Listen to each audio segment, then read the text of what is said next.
God is more interested about freeing you in your spirit than he is freeing you from your situation. This is a core teaching and a core tenet, not only from this pulpit, but it is the essence of the gospel, is that God is more interested in delivering us on the inside, changing us on the inside, and rearranging our internal condition than he is about arranging our external affairs.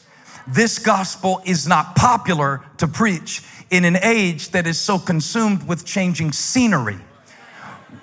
We are more concerned with the scenery than we are with our spirits. And Paul is teaching us a lesson. We'd be wise to listen to him. He says, I'm not out yet, but I'm free.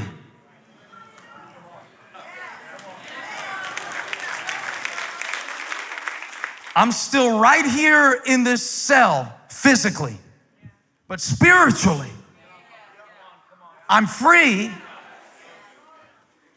Free from what? Free from pain? No, I'm hurting. Free from uncertainty? No, I don't know what they're gonna do to me. Free from, have you ever asked God to set you free from certain people? And he keeps trying and you keep texting him back. So work with the Lord. That was a whole series right there. And Paul says, I'm free. You're coming home? No, but I'm free. I'm free. I'm free. Watch this. This is what I've been praying lately. I stopped praying, God set me free from it. Whatever it is, this imagination that if that got better, I would be better. Because sometimes that got better and I got worse. So I stopped praying, God set me free from it. Because sometimes God set me free from the situation and I took myself into a new situation. And I took my same chains from the last situation, the last relationship, into the new relationship. So lately I've been praying, and if you want to pray it with me, repeat after me. God, set me free from me.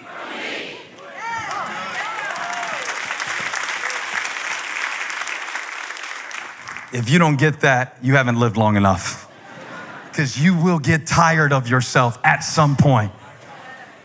And you will get tired of making your own movies of which you are the star and everyone else is a prop.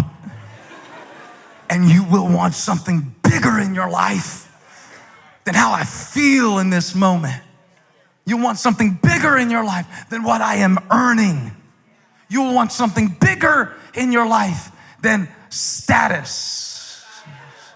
And so Paul said, I'm free, not the freedom that you can see, but I'm free from the invisible prison.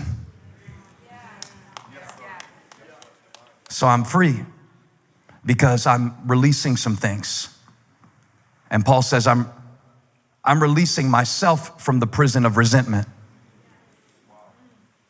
I'm releasing myself from the need to know the reason why everything is the way it is. I'm releasing myself.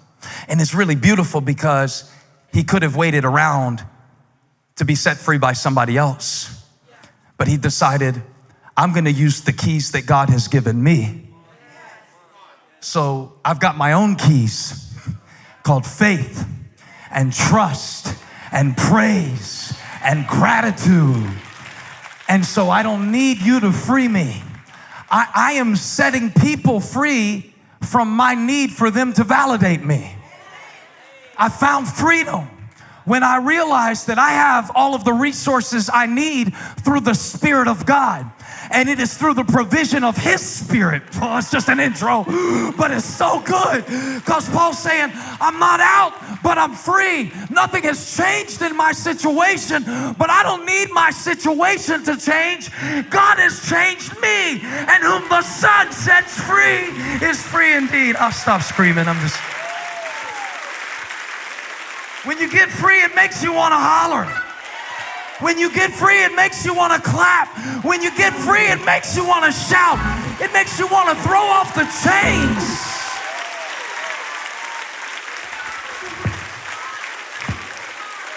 Shout, I'm free.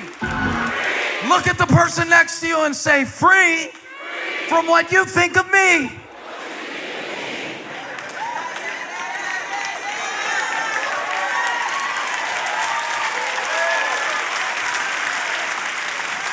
I'll lift my hands in worship. I don't want people to think I'm one of those weird Christians. I think it's kind of weird that somebody that didn't die for you would dictate the level of your faith, and that you would ever be ashamed of the gospel when you claim to be free. If he set you free, we don't have long. Take 10 seconds and praise him like you're free. That's good. 6, 5, 4, 3, 2, 1. Philippians chapter 1. Paul said, I'm free. I don't know whether I'll get out of this prison, but whether or not I get out of this prison is not the hinge on which my faith swings. Because I made a decision to be free. Free of bitterness, free of blame, real freedom. Freedom that nobody can give you but Jesus, and freedom that nobody can take away. It's a different kind of freedom. It's not just the freedom to do whatever you want and say whatever you want, that pretend freedom. It's a real freedom. It's a deep freedom. It's a freedom that I hope to experience more and more in my life, and I pray the same for you, because Paul said, I want you to be free. Isn't it funny that he's praying for them?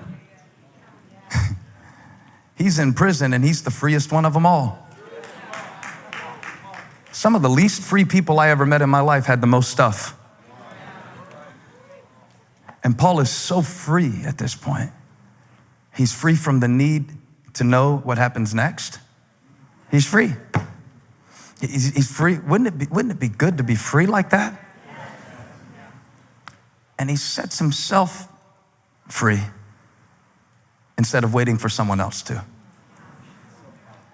And how he does it is kind of a cool, I guess it's a psychological and theological lesson all at once.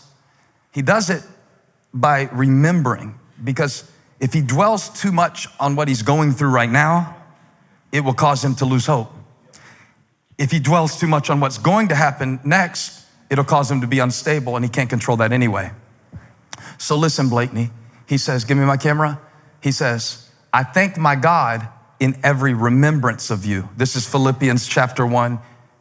In every prayer with joy, and I thank him for your partnership in the gospel from the first day until now. So he revisits in his mind a time maybe 30 years earlier that he began this work with these friends in Philippi, and now he's writing them a letter about his current situation. But the way that he deals with his anxiety, how many of you are dealing with anxiety in your life and you don't mind raising your hand so I can preach right to you? He remembers. He remembers. And he concludes something when he revisits his memory of God's faithfulness. Because there is a way of remembering the past that will paralyze the potential of today. But there is a way of remembering the past that can fuel your faith for tomorrow. Paul does the latter. He says, I thank my God every time I remember you. And I remember your partnership. I'm not in this by myself. From the very first day until now. And I am confident of this, that he who began a good work in you, who started it?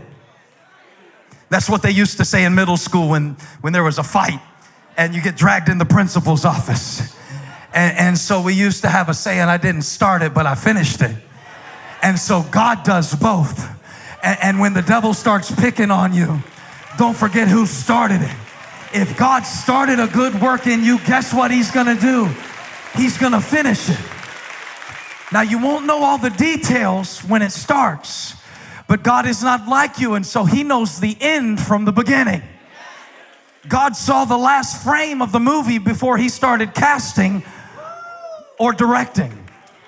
And so God reveals these things to us in reverse. It's like, Abraham, I'm gonna bless the whole earth through you. Okay, can you tell me how? No. Go to the land I will show you.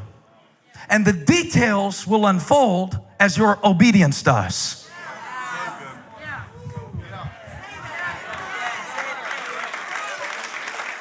And so Paul says, I remember how this started. And I know who started it. It was God. Because I wasn't even trying to get to Philippi. Actually, when I think about how I came to you, how we started, it was almost an accidental miracle.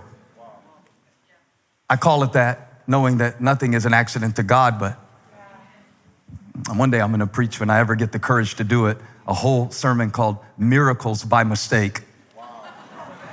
Just like what feels like the worst mistake of your life. And it was really God using human weakness to display divine strength. My young people know what's up. I love it. So Paul, he has like a faith flashback. David did the same thing. There's Goliath, he's big. Lion was big. The bear was big. The bigger they come.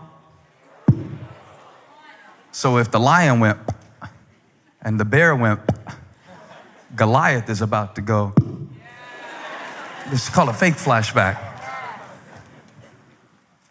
And Paul says, I remember, I'm released in reverse. It's kind of weird. In order to go forward with faith, I got to remember. Hey, thanks for watching. Make sure to click the subscribe button on your screen so we can notify you whenever we release new content. Go ahead and subscribe now. I'll see you next time.